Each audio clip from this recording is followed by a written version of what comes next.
There's a new study out of Yale. 3 researchers looked into the question, how many people live in this country illegally? The number you hear is usually around 11 million. No one really knows. Well, their conclusion, which has been disputed by some, is that it's at least 22 million. It's double what we say it is. True or not, it's clearly a lot more than we're pretending. How did we get here exactly? Reihan Salam is a columnist. He's the author of a brand new book out tomorrow called Melting Pot.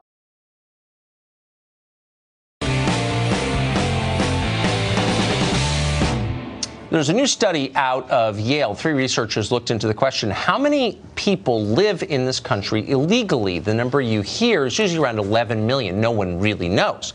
Well, their conclusion, which has been disputed by some, is that it's at least 22 million. It's double what we say it is.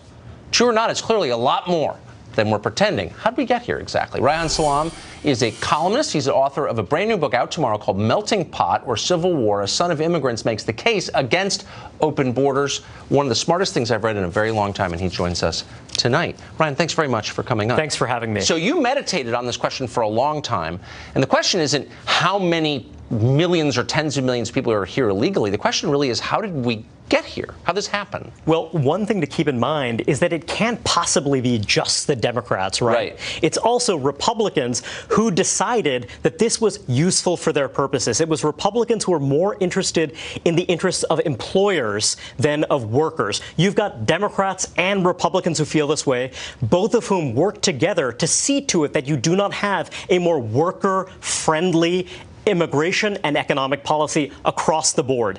And that has been a huge dereliction on the part of America's elites. So one of the reasons I was so excited to get your book, which I was reading this afternoon, is that you are, I hope, starting a debate about this question. No matter what side readers are on, at least there will be a conversation, a rational one, not about race, but about the economic effects of immigration on the country. Why haven't we had that conversation? Well, it's the economic effects, but also it's kind of a core idea of conservatism.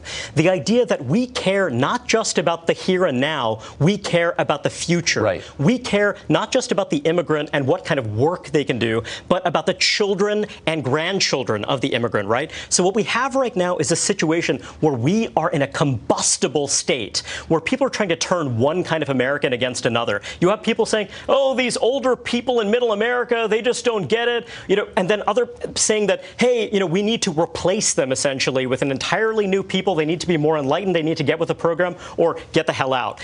And that elite attitude of contempt for ordinary working Americans, some of whom, by the way, are themselves immigrants or the children of immigrants, is incredibly toxic and has fueled this legitimate question about whether or not our elites think of themselves as American elites or whether or not they're in fact opposed to the interests of the country. Exactly. And I find it pretty terrifying that we've gotten to the point where elites have almost seceded from the country that has actually enabled them to build their wealth and power. Like the corporations they serve, they are multinational.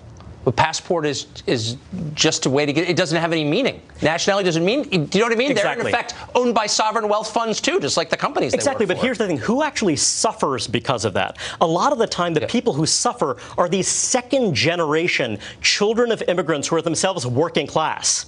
And the thing is that the same government, the same elite that is not looking after the interests of older stock Americans, later generation Americans, is also saying these second-generation Americans who maybe they're having a tough time. They're maybe flawed. You say, oh, we'll just replace you with a new round, right? I mean, it's this kind of incredible attitude. Read the book. It's worth it. Reihan Salam, thank you very much. Congrats on this. Thank you very much, Tucker.